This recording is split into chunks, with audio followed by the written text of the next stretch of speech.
Welcome, fans, to another live edition of the Great North Wrestling Podcast on the Hannibal TV on YouTube. I am very pleased to present today a man that we've been trying to get back on the channel for a while, but here he is. My name is Jack Kilby, Executive Vice President of Great North Wrestling, and the man that I have on your screen, you all know who he is. He's a man perhaps best known for his WWE run, his very high profile WWE run that we're going to get into, but he is also considered one of the finest technical wrestlers that Ohio Valley ever produced. And I would be talking about Mr. Nick EUGENE Dinsmore. Nick, thank you for coming on the GNW podcast today, sir. Thank you for having me. I am cocked, locked, and ready to rock. Let's do this thing.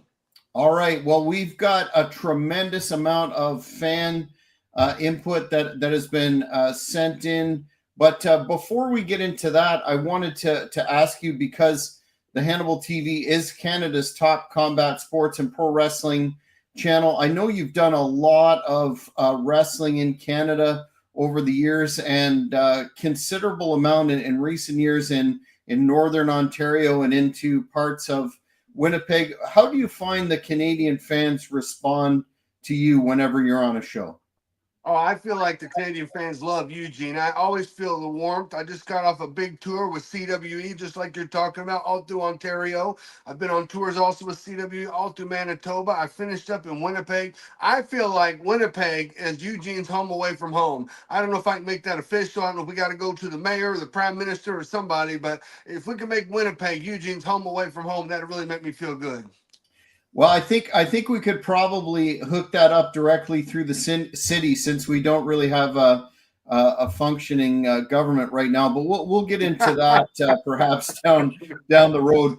What the fans really appreciate when we do these long form career interviews, I find, is the question about your journey into professional wrestling, and whether you were a fan growing up, and if you did, what territories, companies, or wrestlers did you follow that influenced you? So the first time I saw professional wrestling, I was about 8 when I saw what I think is the very first or maybe the second Saturday Night's Main Event. I lived around the Indianapolis, Indiana area. We lived kind of out in the country. So back then there was cable, but if you lived so far out, there was no cable. So we had just an antenna TV. So I didn't get to see like NWA, which became WCW on TBS, but I could see WWF every weekend, and I could catch Saturday's Main Event. So that's where I first became a fan. And then living around Indianapolis, all of a sudden you hear about the legend of Dick the Bruiser. So Yes. there was the wrestling I saw on TV and the legend of this guy that I'd read about in magazines, but I'd never seen on TV. But he was, that aura was there. I ended up seeing him actually in an airport when I was about 8 years old, and he was he's probably mid-60s at the time, but a huge, muscular, hulking figure. Oh my gosh. So when I was in the 8th grade, we moved to the Louisville, Kentucky area, got cable. So now I'd seen NWA before if I stayed at somebody's house, like spent the night at a buddy's house. But now I had it actually, in my house, I had cable so I could watch NWA. And then I was introduced to USWA, the Memphis-based territory, and then I would go to Louisville Gardens on some Tuesday nights and watch that. And this is something I really wanted to do. Then when I was in high school, I went to high school in Southern Indiana, and I was in the homecoming court when I was a senior, and everybody walks out in the gym in front of everybody, and this person wants to go to college to be a doctor, and this person wants to go to college to be a lawyer, and Nick Dinsmore wants to be a WWF wrestler. Yay. So later on the day, this girl came up to me. She was 2 grades younger than me. She goes, "My dad has a pro wrestling school." And it was literally 5 minutes from my house. And that was the Nightmare Danny Davis School of Professional Wrestling, which ended up becoming Ohio Valley Wrestling. So I checked it out when I was 18. Eventually signed up when I was 19. That's where I began my wrestling journey. I was a fan, and this is something I wanted to do. And I told myself, I just want to have one match, see what it's like, and we'll see what happens.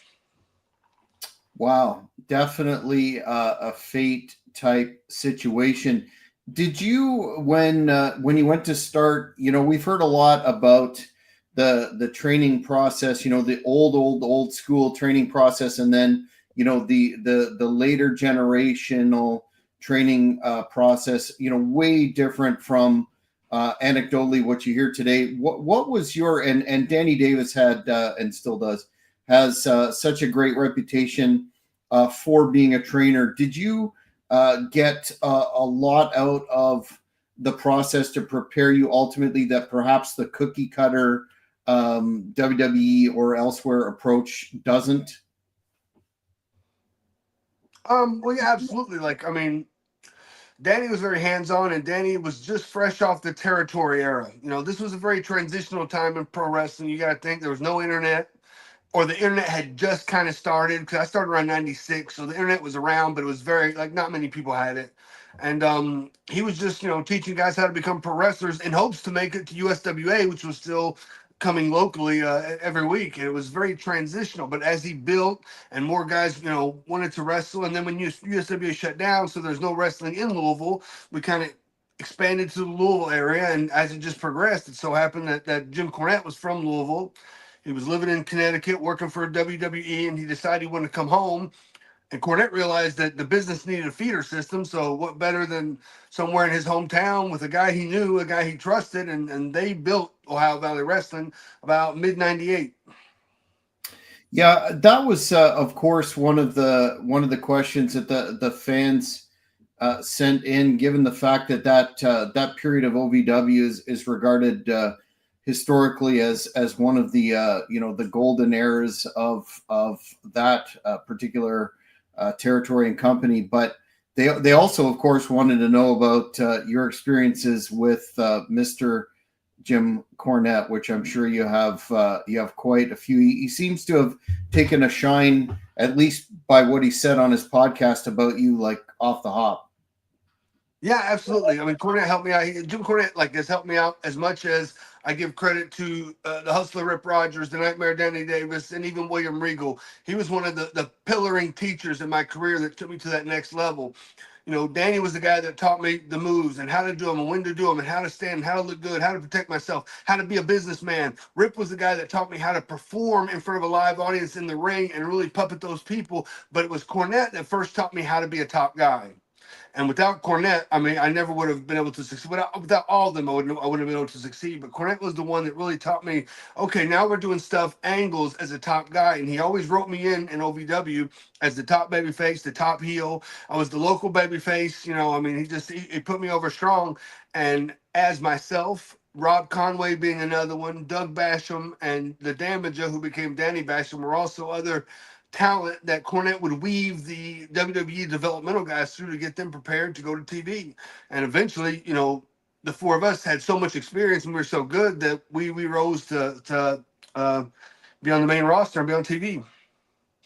How do you feel about you know, he's got probably the most successful pro wrestling podcast out there, and he's quite outspoken, but he comes from, you know, you can't argue his credentials, his Hall of Fame career, and everything that he's done.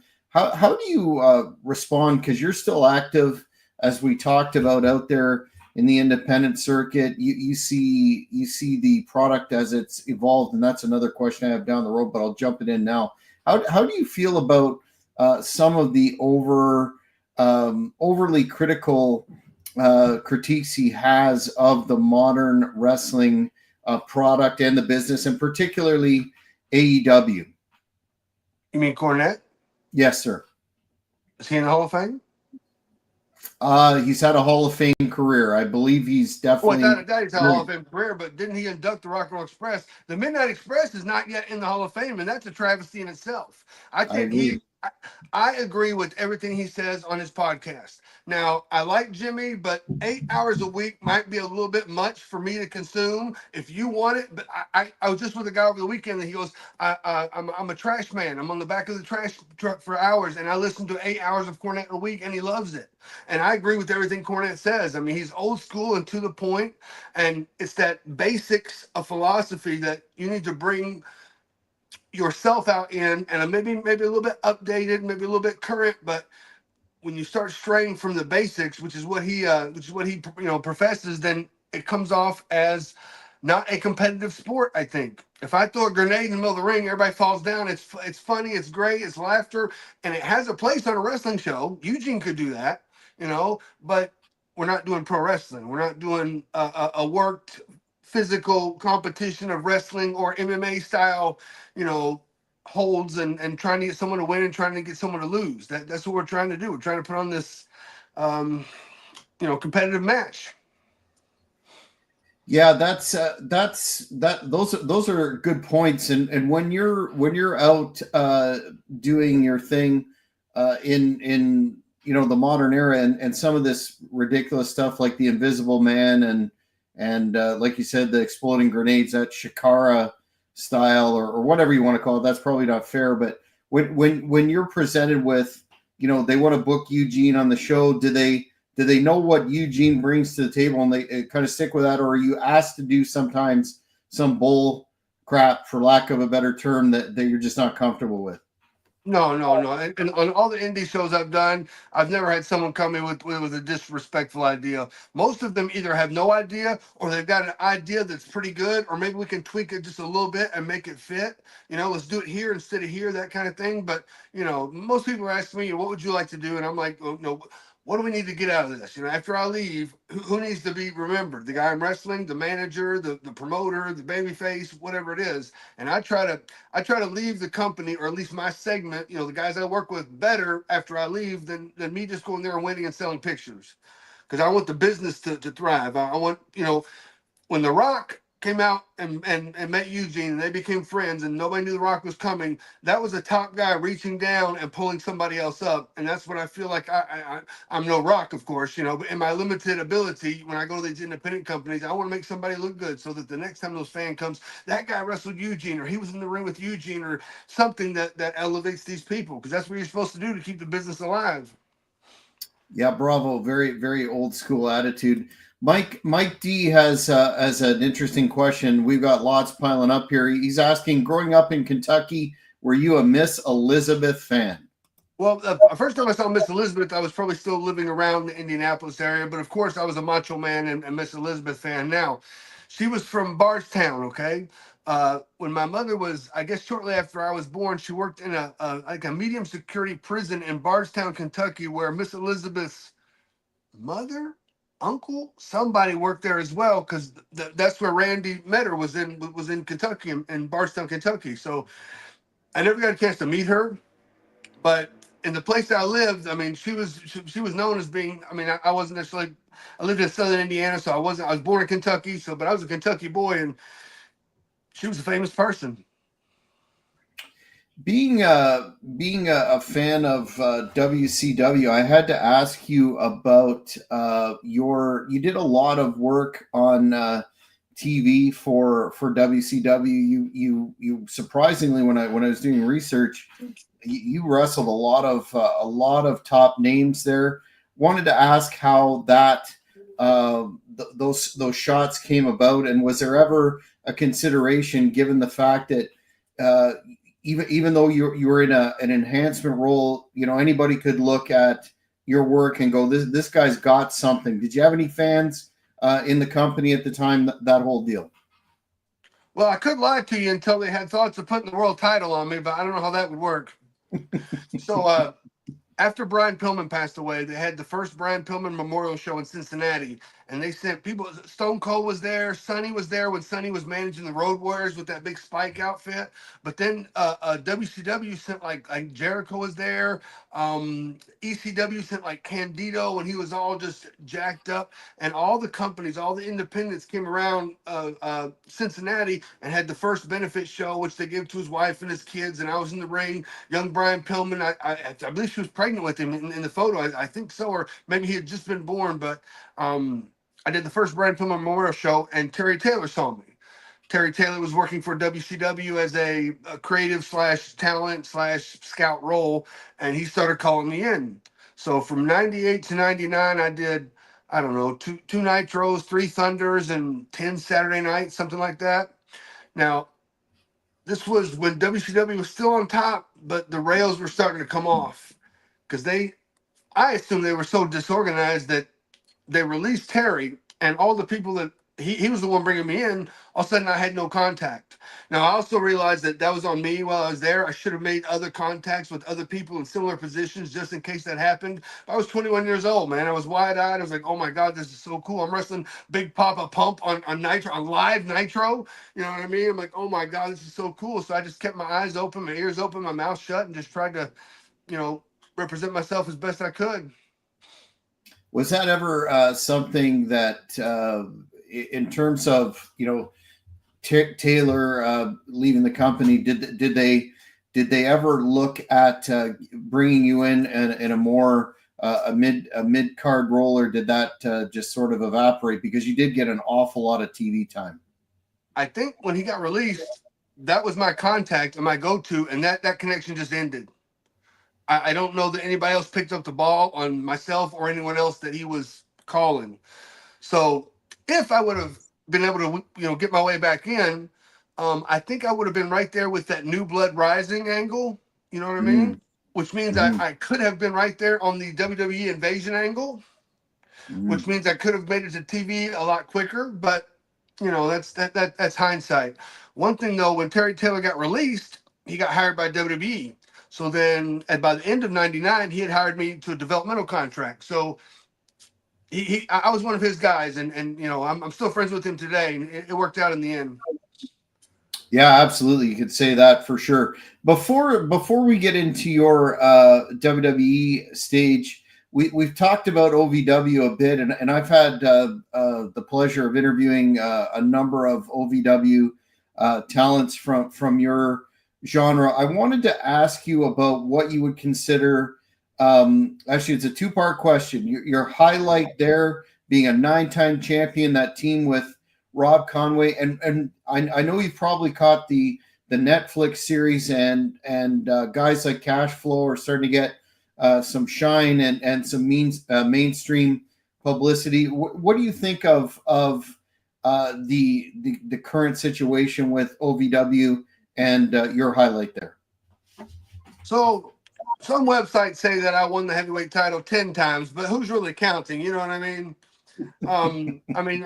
I don't know. It's because it was very different from what it currently is to the ride that I was on.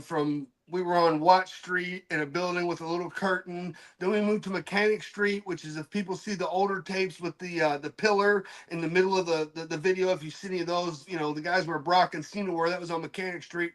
Then they moved to the Louisville building, which is where they currently are, but now they totally redesigned it. I mean, they brought it, up to current, like I don't know, designing, whatever the term is, taste or set, or like makes it look cool, I'm not that it wasn't cool before, but you got to update stuff. You know what I'm talking about. So I don't know that I haven't necessarily highlight, because it was an emotional ride that I've been on, and I wrestled for OVW maybe 2 or 3 years ago. I'm still in the family. I'm still on the wall.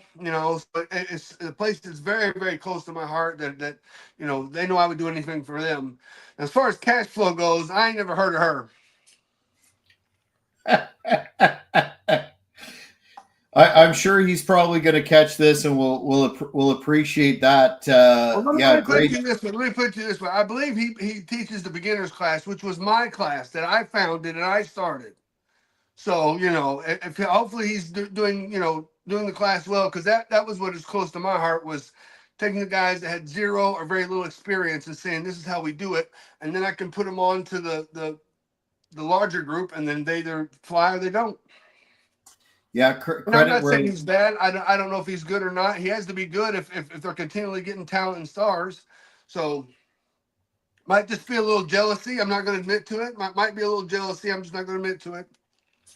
Well, I did interview Cash Flow a couple of months ago, and he certainly put you over for your work in OVW. In terms of the debut, you were signed to a developmental deal.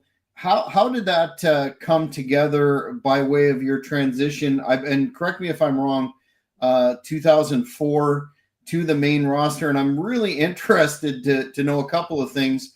One being, was the Eugene deal pitched to you right away? Were there alternatives? And then I'll ask the rest.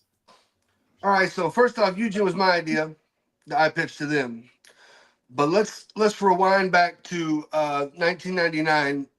Rico came, Cena came, Batista came, all these guys came. So all of a sudden it became pro level athletes, and then a group of guys from Southern Indiana, Conway, Basham, Danny Basham, Damage, and myself were probably the best athletes, but the other guys are great guys. Might not be as athletically gifted as all these WWE superstars. So there became not a separation, but a separation in talent between the guys that were learning, and these guys might already know it, but they're not going to make it to WWE, unfortunately. So all of a sudden, Cornette comes to, in December of '99, comes to myself and one of the other guys, Flash Flanagan, who's also in there with me and Conway and Doug and Danny, and said, they're going to give you a developmental contract. And I was like, oh my God, that's awesome. But now all my buddies that I'm friends with, and also now I'm under contracts. You know what I mean? Like, I didn't want an issue to come where they thought, well, why wasn't I signed? Why were only these two signed? You know what I mean? And we kind of, Flash and I kind of kept it quiet for a while until then they offered the other ones contracts. And we're like, okay, yeah, we're under contract too. And they're like, what the fuck? But we made it out. So this was '99. And then I helped work with all those guys: Cena, Batista, Brock Lesnar, Randy Orton, Shelton Benjamin, Victoria, that first big crew. And then OVW moved to Louisville. And then when we moved over there, then I was in this Cornette's writing everything all this time. And I'm in the top, babyface, top heel, but I'm also a slash player coach. And I'll be in the ring with them, maybe in training to like physically feel them and show them how to do the holds. But then I might wrestle them at the live events. I might be in a TV angle with them. I might be watching their videos with them. So Doug Basham, Danny Basham, Rob Conway all got called up to the main roster. And I'm sitting there. And so now I'm like, the new talent coming in, looking at me, guys like Carlito, maybe Matt Capitelli, Johnny Nitro, guys like that. They're all looking at me like, well, this is one of the coaches. So I'm no longer one of the boys. I am, but you know what I mean? Mm-hmm. Which wasn't a bad thing. But I'm like, how am I gonna get up to TV? So this was 2003. So from '99 to 2003, I'm just wrestling Nick Dinsmore. Cornette's writing for me. We're doing well. And Rip Rogers, whose son happens to have autism, Rip goes, what about a character that maybe, he's not very social in the locker room, but once he gets in the ring, he can do everything effortlessly and flawlessly because he's watched wrestling his whole life. Now, Rip's son at the time was like 3 or 4 or 5 years old, and apparently he wasn't getting very social at school, but he was a whiz on the computer. He could count in Korean, and he had his specializations that he was great in. So, thought about that character for a while. The agents came down. Arn Anderson comes down, and I pitched that idea to Arn Anderson. I remember Arn goes, he puts his glasses up with his one finger. He goes, WWE is more reality based now. We don't really do gimmicks anymore. So I said, okay, that's all right. So I filed it back in my head. A couple more months go by, and the writers came down. The writers only came down when I was there to Louisville a handful of times. So I pitched it to the writers. And I remember the one writer was like, oh, Vince would never do anything like that. Okay, whatever. So more time goes by. And I'd seen a lot of guys go under developmental contract. They come to Louisville and they start complaining because they don't like Louisville or don't like OVW, and they get called up to the main roster. So I tell young wrestlers all the time, the squeaky wheel gets the oil. So I told Doug, I said, I think I'm going to quit and try to go to Japan. I had no contacts in Japan. I didn't know anybody. This was, 2003. So the internet was out there, but I wasn't on it or newly on it, and I didn't know how to get home. The connection wasn't there. I was bluffing. So Doug Basham tells Dean Malenko, Dean tells Johnny Ace, and then next thing I know, in February of '04, I'm sitting in a meeting with Vince McMahon and Stephanie McMahon at a Raw. And Vince goes, I want to get back to character-based wrestling. And I just spit it out. What about a character that's not very social, but he's wrestling idiot savant? And Vince is kind of mulling it over there, and Stephanie's talking about, we could do this and do this creative-wise. And Vince is like, the Rain Man of wrestling. Vince didn't actually say that, but I want to remember the story that way because that sums it up. I don't even know if you knew what the movie Rain Man was. I really doubt it, but in my head, he goes, the Rain Man of wrestling. What did happen was Stone Cold Steve Austin walks in the room. He was back. I think they did a Saturday Night's Main Event. They taped it before Raw for one of his movies, I believe. So Vince goes, Steve, you ever seen this kid wrestling? Austin gives you that look, right? Where it's like down, but the head's back. And he goes, no, I don't think I have. I said, well, Nightmare Danny Davis trained me because I knew Austin and Danny had become good friends when they wrestled in Dallas. So Austin goes, well, he's probably one of the best. And it was like that vote of confidence that Vince goes, great, we'll start on Monday. We didn't actually start the very next Monday, but I think it was like, this was February of 04. April, I think, of 04 is when I debuted. What, that sounds a lot less complicated than I would imagine. I know times were different there, but were you any concerned about how it would be presented on television and whether or not there would be like career-ending negative backlash to it? Because I remember as a fan, people going, Nick Dinsmore and well, the smart fans were saying this guy's a hell of a wrestler, blah blah blah, and they've given him this quote unquote mentally challenged gimmick. Were you afraid? It doesn't sound like you were really afraid of that happening, the cancel deal. Well, back then there was really no term cancel. You know what I mean?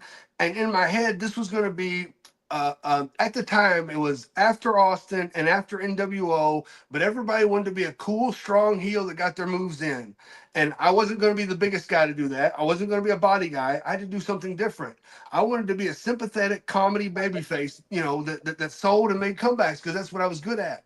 At the time, the brands were split. So Hurricane and Rosie were the only kids character on one brand. The other brand did not have a kid's character. So there's a whole target audience that, the comedy kids family character that wasn't being represented. And in my head, this was going to be one of the legendary wrestlers is Mighty Igor. Or if people really have seen like Ivan Putski, these were guys that almost much like George the Animal Steel that had a mind of a child. We're not putting any label on it because they never said, all they said was Eugene was special. Bischoff said my nephew's special. And we let the people draw their own conclusion. And these were guys that, that they act like they have a mind of a child. And that's all that we really put out there. So that's the way I tried to, I don't know if the word is emote the character or portray the character or do the character, was how did I feel about anything when I was a kid? When I'm watching wrestling, was I really excited, with something? Did I get scared? When the divas come out, do I get bashful? You know what I mean? What's that naive feeling that we all get when we're kids before we grow up and we realize kind of more of what's going on in the world? What's that naive, simple feeling that we get that people can latch onto? Because that's all it was going to be was, a character of an underdog character trying to make, his dreams come true. And just by hook or by crook, he made it. So one thing you're talking about, the cancel. So back then, some of the media outlets, some, very few, started saying, what's WWE doing now? What's WWE doing with this character? Never on me, never what's Eugene doing. It says, what's WWE doing with this character? But then once Eugene started to win and people started to get behind it and he's in the ring with The Rock and the snowball starts, that was all gone. That was out the window. Mm-hmm. Yeah, absolutely. That's how I recall it as well. Here's an interesting question from a fan. Considering Radley, Boo Radley was a Smoky Mountain character, was he an influence on Eugene? Never thought of that before, but that's a great question. No, but the funny thing is the first time I met Balls is when the ECW, I think the sci-fi invasion, the second invasion, not the earlier ones. I had my hair pulled back. I'm in the locker room. He keeps looking at me going, God, you look familiar. And I didn't watch a whole lot of ECW, but I knew who Balls Mahoney was. I knew who he was, And he goes, who are you looking at? And finally, when I get the gimmick on, he goes, oh my God, I didn't know it was you. And he goes into telling me about his Boo Radley character, more of it in Puerto Rico, because I think that's where he first started the character, was in Puerto Rico. And the TV was so hot in Puerto Rico that he had to be Boo Radley all the time. And he was saying when he went to the grocery store, he didn't go to the gym, but if he went to the beach or wherever he went, right? He had to be Boo Radley 100% of the time. But I grew up in the USWA area. I didn't grow up in the Smoky Mountain area. I didn't know about Smoky Mountain until they invaded USWA, but I don't think Balls was, I don't remember seeing him on USWA TV if he had. I didn't meet him until the sci-fi invasion, whatever that thing was. Yeah, the zombie, etc. Wanted, a lot of fans and commentators look back on your immediate booking in a storyline with William Regal and some of those fantastic vignettes. I think about that training one that you did with him. Man, that's gold. That still stands out to this day. And then you're in programs with the incredibly heat-seeking Getting Coach, and then Triple H. What was going through your? Now I know you're a seasoned guy by this point in time, very familiar with your craft. But what was that like to hit the Fed running with such a high profile position? Was there ever any kind of that wrestling politics, that silent or overt heat from that? No, because I think at that time the writers in the office knew, they might not have known me personally, but they knew Nick Dinsmore's got to be on TV somewhere. I'd heard Fit tell him before, we got to find a spot for Nick. He's been in OVW for 6 years now. This guy, we need to find a spot for him. And when I presented the character, I think that Vince and Stephanie and probably Triple H thought, okay, well, this is his shot. This is what he wants to do. Let's give him a chance at this character. If it doesn't work out, we'll just release him, because that's what they do. Creative's got nothing for you.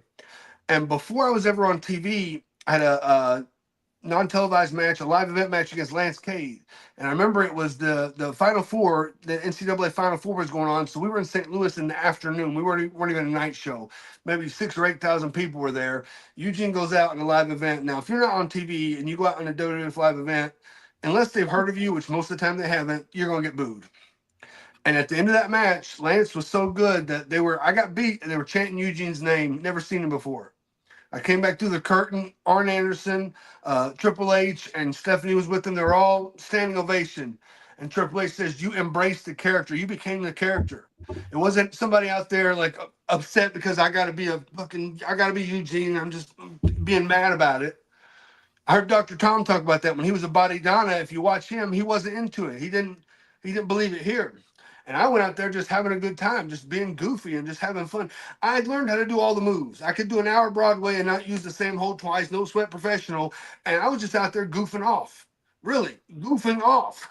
And people bought into it. And it just hooked them. And it was a magical time, because when I tell guys this now, you can have a great character, but if the creative team does not know how to write for this character, you're not going to make it anywhere. And Brian Gerwick, who wrote all the rock, I guess the majority of the rock stuff, he could write for Eugene. And he liked Eugene, and all of a sudden it was off and running. Regal had been off with an injury, and he just so happened to be coming back, and they put him right in there, and it made the perfect odd couple. Bischoff, making Eugene Bischoff's nephew, gave him instant somewhat credibility, while still being a knock on WCW by making Bischoff, Eugene, Bischoff's nephew. And I remember it was either in the first meeting or maybe one of the first, maybe when Eugene debuted, Vince was talking about, maybe we find out that Bischoff's sister is this, and I remember Vince was like, this good-looking older woman. Yeah, you know what I mean? Like, looking back now, it's like, okay, I get it. But at the time, I was like, yeah, it could be like, this could be the sister, and there could be some friction there with the family, I don't know. It never panned out, but it was an intriguing character, and it was a magical time because a lot of stars came together, and it was just, I was fortunate that I had 8 years of experience to be able to go out there and succeed when I was given the chance. I saw a lot of guys have less experience and go out there and they might have fumbled a little bit, and all of a sudden they're either back down OVW or they're released or they're in the mid cards just because they didn't have the experience. And I was just fortunate enough to go out there and home run after home run after home run. Yeah, and you just reminded me of something that I wanted to ask you in a more circuitous way, but you mentioned about embracing that character, and you indicated that you had a good relationship with Terry Taylor, and there's a guy, fantastic technician, white meat baby face, his presentation in Mid-South, UWF, NWA, and then he goes to WWF and he's given that Rooster deal. And he has said many times that he didn't see the vision, so to speak, didn't embrace it. What did he give you any advice during this time about that running with the character? No, I think by the time I made it as Eugene, he was now in TNA. I believe, or he was in the office and I didn't directly work with him. I don't. He might have been already out, but I never really talked too much about the Rooster character, but just his knowledge. I've been around him enough to absorb like some great stories, and his personality and his being is so strong that the first thing I think of is not the Red Rooster. You know what I mean? Because he's just an awesome, special person. Mm-hmm. But Yeah. I've heard the same. I've heard the same promos where he's like, he probably could have. He probably could have leaned into it a little more. Yeah, I guess it's easier said than done, but yeah, for sure, not really the best presentation for Terry Taylor in hindsight. Well, I tell guys, hold on. I tell guys all the time, if you believe it in the ring and you're having a good time, the fans are going to believe it. But if you're out there, I say, guys, okay, let's say you got to be a fireman. I get you a hat, I get you the hose, the hook, I get you the Dalmatian, the truck. If I don't know what a fireman does, I'm out here going, I'm playing a fireman, and the people just instinctively eat up on it. But if I know what a fireman does, or I can portray what I think a fireman does and be confident and be having a good time, they're going to fucking get with it. Yeah, makes sense. When you were in that initial period on the main roster, it's got a reputation for being at least the mythology or the internet talks about it. So take that with a grain of salt. But it was it was somewhat of a hostile environment in terms of what they refer to as bullying and whatever. And one of the fans wanted to know, who would you consider the biggest dick backstage during your WWE run? Absolutely nobody, because you got to think, by the time I made it to TV, over half the locker room had already been in OVW, and I'd been their coach. So by the time I made it there, guys like Randy Orton are like, "You're finally here! Oh my God!" And then I got over so quickly. I get over with Triple H and Ric Flair and Shawn Michaels because also now I'm a top guy. So I knew everybody, and there might have been guys on SmackDown, but I don't think so, because I think everybody knew who I was. Because even some of the other main event, or the on TV contract, not contract, what am I trying to say? Main roster. Some of the other main roster that had been injured had come to Louisville to do some therapy and some getting in the ring. And I was like, I wasn't the head coach, but I was the number one guy, telling guys what to do. Let's go, let's get the people blowing the whistle. Like Bob Holly might have been a guy that might have appeared as somewhat rough on some people, but he saw me as a coach. So all of a sudden, I felt a little bit, you know what I mean? He treated me differently. Were you there when, and that's funny you bring up Hardcore Holly, it's one of the questions I want to ask you. Were you there in 2000, I guess it was 4 in Rochester, when he had I guess you would call it altercation in the ring and backstage with a man that has been in Great North Wrestling recently, Rene Dupree? No, that happened on SmackDown and I was on Raw. And I didn't see it. Renee's told me about it, but that's his story to tell. I don't know what exactly went down, but the story's probably somewhat close to what happened, if not the truth. Pardon me, if not the truth. But after that, in 2017, when I had a wrestling company in South Dakota, I brought Bob in, and he was fantastic. Nicest guy, early, stayed late, took pictures with all the fans, had a great match, no stress. Just the perfect top guy that you want to bring in to draw people, and he drew people for me. Yeah. So I like Bob. For sure. And last, amongst these altercation questions that have been sent in, were you there for the whatever you want to call the Flair Bischoff thing, or the Angle Guerrero altercation? No, I don't know the Flair Bischoff one. I don't know that one, but I think the Angle and Eddie one happened before I was on TV. I think it was like, because they're at WrestleMania 20, which I might have been around, but I might have been injured. I don't know. I don't remember either one of those, and I don't really remember anybody talking about him either, because as alpha males in the back, sometimes shoving gets a little bit more and heated, but it always happens that guys come back together because we're a family and a team in the locker room. And you might hear one little dust up, two little dust ups over 50 years, you know what I mean? And there's a handful, but you don't hear, like, this shit doesn't happen all the time. And the times that it happens and it gets out, they're like, "Oh my gosh, what's going on? It's like crazy back there." When no, we're like, it's much easier. Like, Yeah. I think it was about 2004. I had a flip phone, and Cena and Orton started wrestling and like shoot wrestling. Like Randy was an amateur wrestler. I don't think Cena was, but they're wrestling in the locker room. So immediately I start filming it. And I've got it somewhere, but it's like on that old flip phone. So when you look at it now, it's all pixelated and all you hear is the voice. But I'm not going to say both of them were in their underwear, but you can imagine two guys like alpha males just having fun, just like trying to best one another in a setting where it's probably not very appropriate, but it was in the locker room. So what the heck?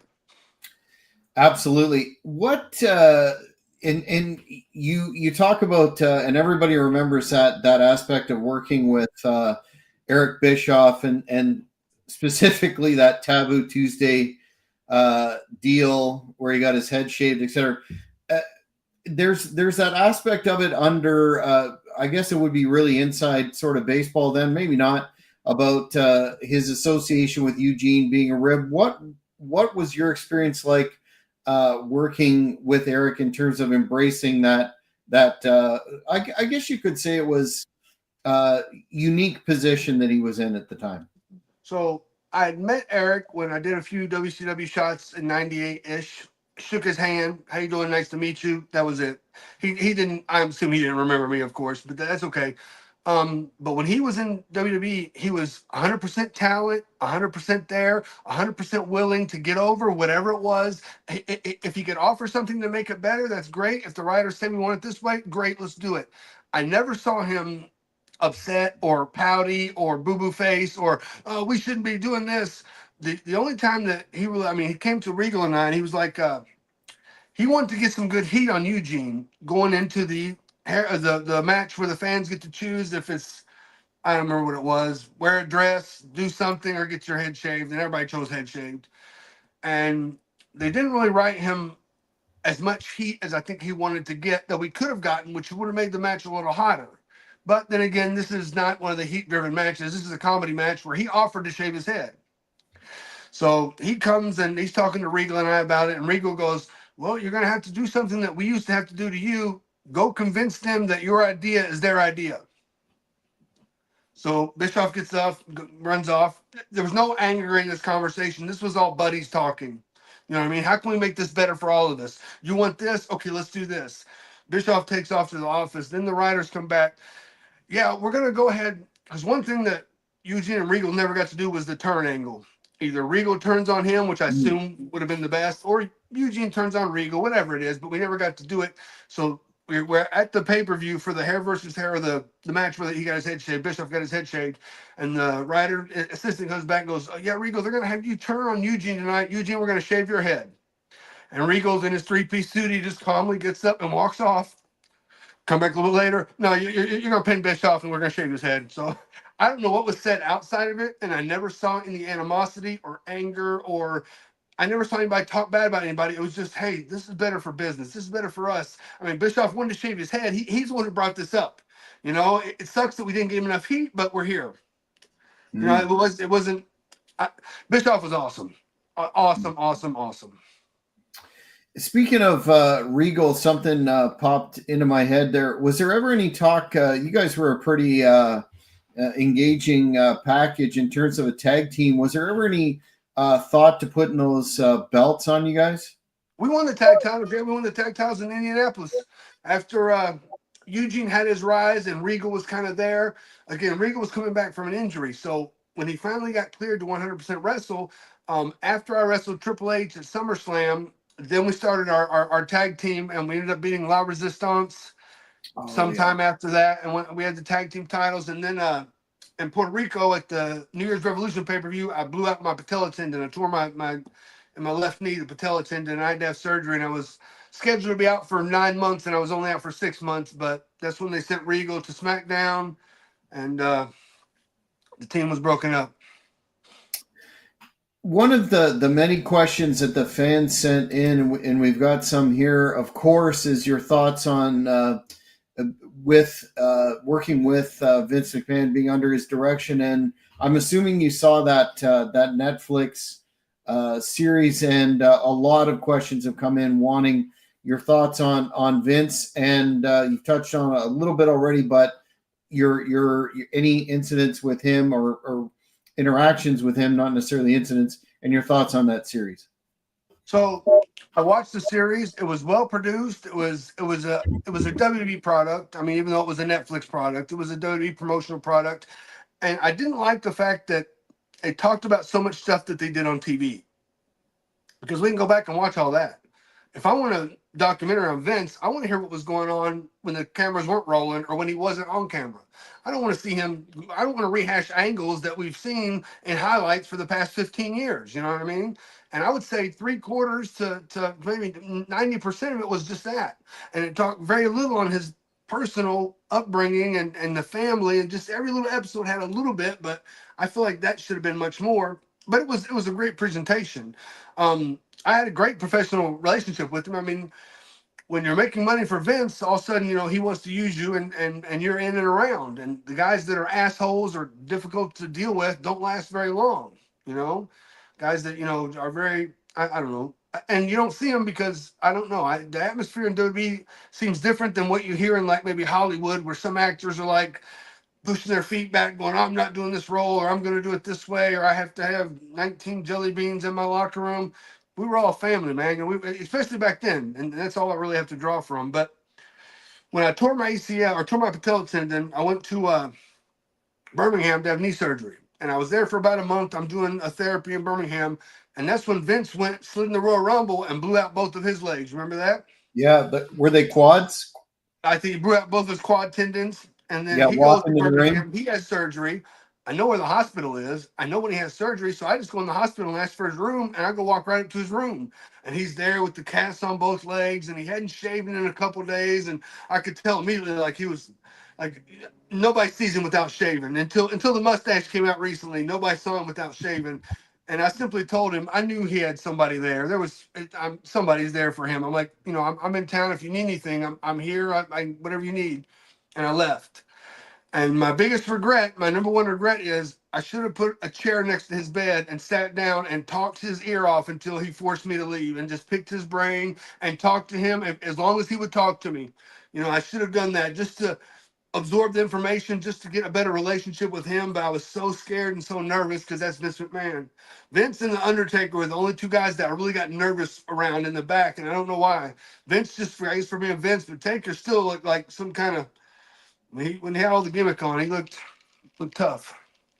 Yeah, absolutely. Was there any? I know you also touched on working with Stephanie, and depending on who you speak with, her I want to say role in creative, but she can be daunting or a polarizing figure. I guess the best way to put it. A fan here is asking your thoughts on that experience too. So the only time that I remember is actually in that eventual the very first pitch that I had to Vince, when I very first pitched the character. Stephanie was there. I think maybe when I was on TV, she might have been on the SmackDown writing crew, maybe, but I had been around her. But she was also very close to my age, and not that we really discussed anything in common. But after I went and saw Vince at the hospital, she called me on the telephone a couple of days later, thanking me, and I didn't know her well, but she was always pleasant and very nice. Oh my gosh, it's Eugene, and shaking my hand. And like I said, I don't know if she knows that she was just a little bit younger than me, I think, but it was just, she might be a lot younger, but I feel like we're in the same kind of high school era. You know what I mean? So you got some commonalities. I assume that the elites go to the same kind of high schools that the rest of us go to, or at least have the same kind of upbringing. But I don't know. I really liked her. You were, a part of WrestleMania 21 where you were, attacked by Hassan and Daivari and those Hogan. No good sons of guns. Those no good sons. I still want my retribution from that. Those foreign menaces, so to speak, Yeah. and Hogan came out and made the save. And Eugene was a big fan, a big Hulkamaniac, et cetera, et cetera. I wanted to, and correct me if I'm wrong, but that was probably the first opportunity that you had to work with Hogan. So that's part A of the question. What that experience was like must have been a thrill given the setting. And second of all, he was on Netflix recently for the debut, and I thought the crowd were pretty harsh on him. What are your thoughts on the role of Hogan in and just this past weekend wasn't on Saturday night's main event due to family commitments. What do you think the role of Hogan is in the company moving forward? Is there a role, and is he that Babe Ruth figure that Vince McMahon always talked about having? I don't know what his role is going forward, but he's definitely on my Mount Rushmore of professional wrestling greats, without a doubt. And he's probably the George Washington. I mean, he's the man, and he's still going today. I'm going to say he's drawn more people and more money than any wrestler ever. Some guys might have drawn more at specific events or years or something, but the duration of, since 1980, 1970s of Hulkamania, I'm here, in the beachfront condo, and Hogan's Hangout is just a couple miles down the road. The Hogan Beach Shop is just a couple miles down the road. I mean, I absolutely love Hulk Hogan. When I did the WrestleMania bit, WrestleMania 21 in LA, I was only 3 months after having knee surgery. I wasn't cleared to get in the ring, and I if you watch it back, I mean, I'm not moving around a whole lot. They don't see me moving around, but it was difficult moving around. I had a big knee brace on, but they give me the camel clutch, and the Hulkster comes out and saves the day. I absolutely love the Hulkster. Now, what some people don't know about the Netflix deal, and this might be a bombshell exclusive for you right here. All those boos were piped in. They're working towards Hollywood Hogan against Rock 2 at WrestleMania. All those boos, it's all work. All those boos are piped in, brother. Hulkster's still on top, man. You've been reading the dirt sheets. I'm trying to get a narrative out there, man. NWO Hogan returns, right? Right, absolutely. With that, that's what they want. If they hit that Jimi Hendrix, the place is going to go bananas. Yeah, definitely money on the table there. You talked about briefly that you weren't an ECW aficionado, but a lot of fans remember your promo in 2006, and I remember watching it thinking, holy cow, Eugene has got some brass, what's to be going out to do that. What did you prepare for that in a different way, knowing that crowd would be behaving in the way that they thought an old school ECW crowd would, put it that way? So it's not that I wasn't an ECW aficionado. USWA was still strong in Louisville, and ECW had like a 2 a.m. time slot, and I just didn't see it. USW, I think in other markets, the channel that USWA had in the Louisville area and other markets, I think ECW filled that, if that makes sense. And we still watch USWA. Plus, I was just started wrestling when ECW was kind of, the wave was coming and the internet was coming, and I was on the road, with USWA. We were traveling all around the place. I really didn't get a chance to watch much anything. But that was the one you're talking about was the second one-night stand. I don't know how you can have 2 one-night stands, but apparently you can have 2 one-night stands. And on the second one is when Eugene went out and read his poem in the Hammerstein Ballroom. And as you say it now, I'm like, yeah, how did I prepare for that? And I think I just went out there and did it. I might remember, I think I had it on a piece of paper. I didn't memorize it because it was pretty good. It was written by, I assume Brian Gerwick wrote it because he gave it to me. And we went over it a couple of times. And I just let the people do what they're going to do. And then God blessed Sandman comes out. I didn't mind him having 1 Singapore cane, 1 kendo stick. But when the front row gave him a second one, and now he's just like Tommy Lee drumming my ass up the thing, that hurt. That hurt. Well, that's certainly definitely a memorable moment. Was there ever any consideration of, were you injured at that point in time? Or were you ever going to wrestle? Because the heat that you got there was incredible in that particular pay-per-view. Well, Eugene only really got that heat in that building, in that night, saying that poem. Once we got back to regular crowd, it was totally different. I mean, Cena was also booed at the building that night, and everywhere else around the world, it was sellout for Cena. It was a manipulated crowd that the writers knew how to press their buttons, and that's what they wanted to do, and I think they did a good job of it. Yeah, 100%. Here's a fan asking about a question that I was going to ask about your deal with Hacksaw. Were you given how beloved you were by the non-ECW Hammerstein audience as a baby face and an inspiration? People are still talking about here in our broadcast what an inspiration you were. Were you trepidatious about turning heel in that setting, or walk us through that and making it work too? Because that had to be a challenge. Well, I didn't make it work. That's the thing. I didn't make it work because all of a sudden it was 2 weeks, maybe 3 weeks of Eugene acting funny, and then it just went away. So I don't know. Trepidation's a good word. I don't know if it was my trepidation as not wanting to be a heel or not being able to pull it off. Maybe I realized that if all of a sudden Eugene's a heel, I'm going to get less merchandise, which means I'm going to make less money. Or maybe it was like the fans see. I always said like I feel like the fans saw Eugene like Ronald McDonald. And Ronald McDonald can't be a bad guy. You know, there's just no, that doesn't work. So I don't know if it was like me not wanting to make it work or me not figuring out a way that I could have made it work the best. But I will say this. I love Hacksaw. He was a great partner. But if I would have turned on Shawn Michaels, I would have gotten a lot more heat than if I turned on Hacksaw. Hacksaw is great, but Hacksaw is no Shawn Michaels at that time. If I would have turned on Shawn and left him laying, Eugene would have got some heat. You know, if I would have done something a little more, because Eugene, I feel like Eugene pushed the boundary. You know, if I would have gotten, I'm not saying I don't know what, but something that was a little bit more edgy than turning on Hacksaw, which is great, but we were seen as kind of like a comedy act, you know, and it was like, I don't know. Did you have a preference between working heel or babyface?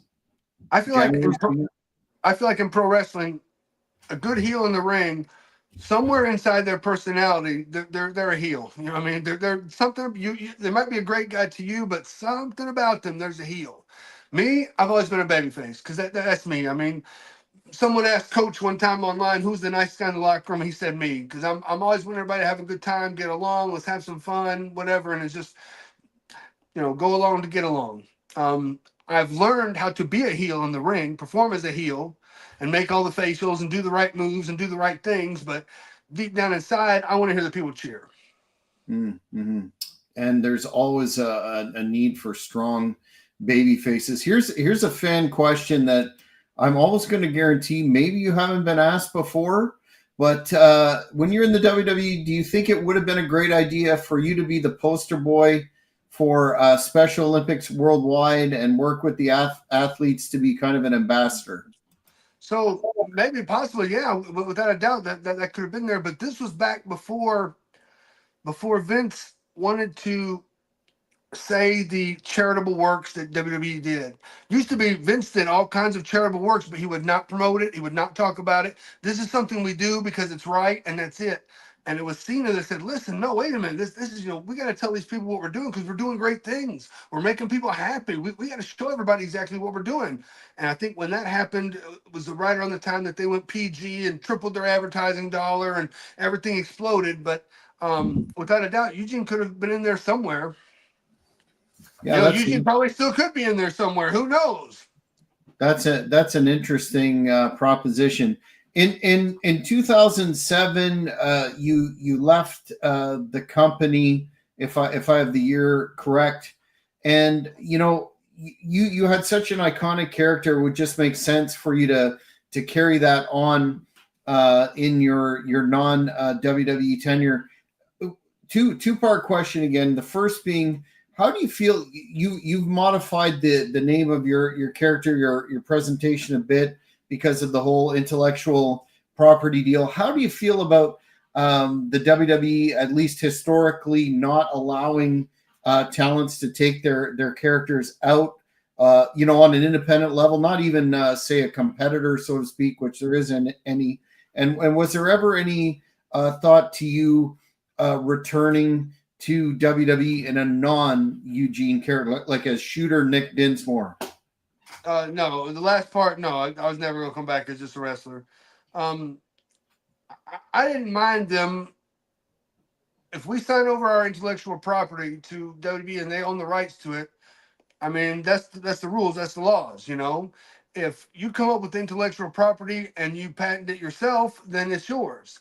But if it's them to put it on TV first, I mean, it's their TV. You're nothing without their TV.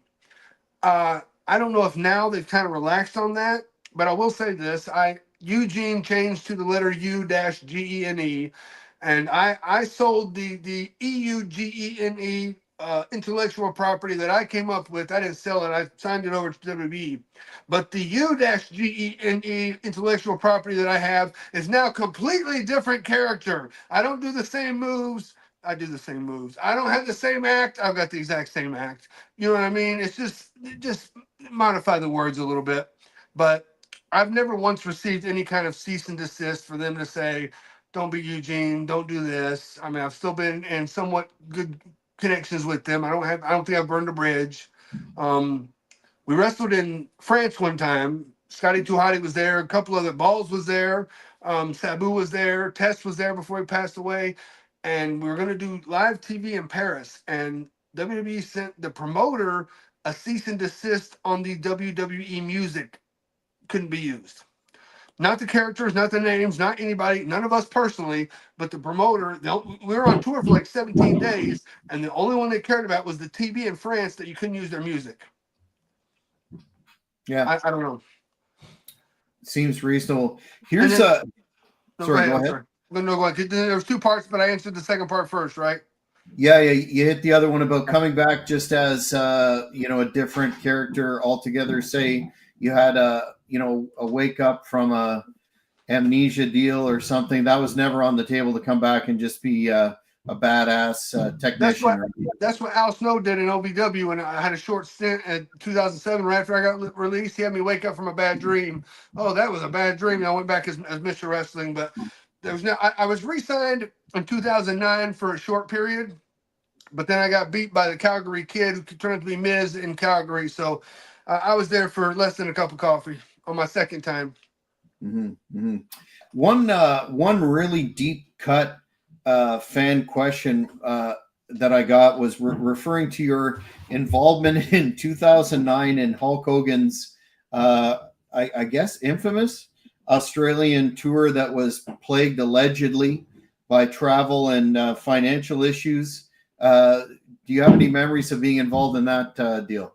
So the reports are, I think, coming from the guy that put it on, because all the talent, it was awesome.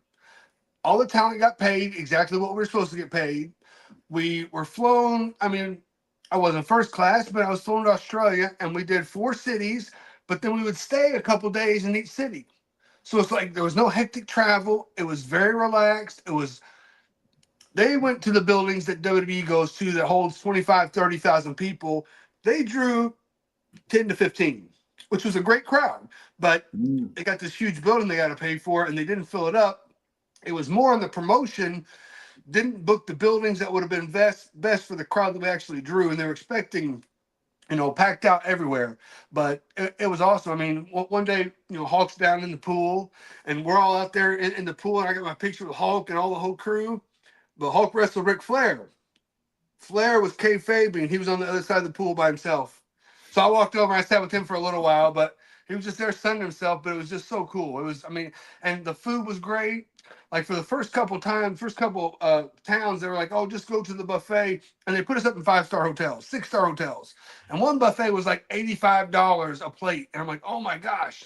And then I think when the promoter realized how much money he was losing, then he started giving us $25 a day. So all of us would just go to the dollar menu at McDonald's, but that didn't matter. It was awesome. That's an interesting take on that. That seems to be a lot of wildly conflicting information out there. I mean, I think business wise, it was a failure for the guys that invested in the thing. But I think, from what I've heard, Brian Knobs told me this of the Nasty Boys, that Hulk went in and put his foot down and said, no, you got to pay the wrestlers. And you can lose all your money, I don't care, but you got to pay the wrestlers. And all the wrestlers, I got paid at least. I mean, I assume everybody. I've never heard anybody on the tour say they didn't get paid, but I've heard the promoter or the investors or somebody say it didn't pan out like they hoped it would. But isn't that business, right? And you take the chance and you roll the dice. I mean, you could have had a smaller building that was less expensive. You could have put us up in a less expensive hotel. You could have partnered everybody up in a hotel room. You could have, Hogan and all those guys got first class seats over. I mean, you could have scaled back the expense, and then I don't know. I'm not promoting worldwide tours, but you know what I'm talking about. Yeah. Well, that should be on the promoter, as you say, as long as the talent gets paid. Ivan is asking, and we've heard lots of lots of stories from Puerto Rico and their wild fans, even into the 90s and early 2000s. What was your experience like in Puerto Rico? What was Invader's name? Jose. Jose Gonzalez. Yes. Yeah. Jose Gonzalez. Right. So, first time I went to Puerto Rico, I think I went down when I injured my knee and I tore my patella tendon, and then I was doing therapy, and I was getting pretty close to getting a doctor releasing me to wrestle. Maybe I just been released and to wrestle, and Johnny A says, "Well, we're gonna send you down to Puerto Rico to wrestle a couple shows," and I assume it's because Bushwhacker Luke was booking for Carlos's group, right? No, IWA. It was for Savio's group. He was booking for Savio's group, and Johnny Ace was the flag holder for the sheep herders. So I assume that was the connection. But either way, I did 2 shows, and I'm in the Puerto Rican locker room. You know, it's hot and steamy, but the guys are cool. And Flash Flanagan was there. I knew him. I get to meet Bushwhacker Luke, and all of a sudden, one of the boys come. We want you to meet the booker. So I'm following him, and I don't realize that I follow him into the shower, and they're sitting on a chair. Guy goes, "Hi, I'm Jose Gonzalez. I'm the booker," and I'm just standing in the shower going, like I could just. I mean, it was like, I don't know. And he just gave me the finish of the match, thanked me, whatever, nice enough guy. And I left. But it was like that moment I like realized, oh my God, this is like surreal. But the matches were great. The towns were great. I've been back since. I've been back to work for Carlos's group. I went down for one of their big anniversary shows. I mean, I enjoy Puerto Rico. Wow, that's a surreal moment. Adam Bomb, Mr. Clark, is saying he enjoyed working with you on Nitro. I guess he was Wraith, and he took care of me. So he took care of me, and then the next town when we had Live Thunder, he let me ride with him. And so Jim, and then it wasn't Anvil. It was Anvil there. I can't remember, but it was Davey Boy Smith. And I was a huge British Bulldogs fan growing up, right? So Davey Boy and Wraith is driving, Adam's driving. I'm sitting in the back. And I'm now shut, ears open. We get to the hotel, and there was a Denny's or something connected to the hotel. So I go to eat, and then Davey Boy's sitting at the bar at the they get the breakfast bar, and he's eating there, and the fans are coming up to him asking for autographs, and he finishes his meal, and I'm sitting by myself, and he starts to walk off, and he turns around, and Davey goes, "We'll get you in 45 minutes, and we'll all go to the gym." I was like, "Okay," and he walks off, and then all the fans turn to me, and I was like, "Yep, I'm a wrestler. I'm a wrestler." You know what I mean? So he took care of me when he wrestled me on Nitro, and then like afterwards, he's a really nice guy. Yeah, one hell of a talent. We're getting towards the end of our time, but I just want to ask you a couple more questions. One being, in terms of the modern wrestling product, are you a fan? And WWE's doing their own thing. They're a whole different entity. But are you a fan of the AEW style, for lack of a better term? And what advice would you have for Mr. Khan to turn that business around, considering how important it is to have other places for the boys to work?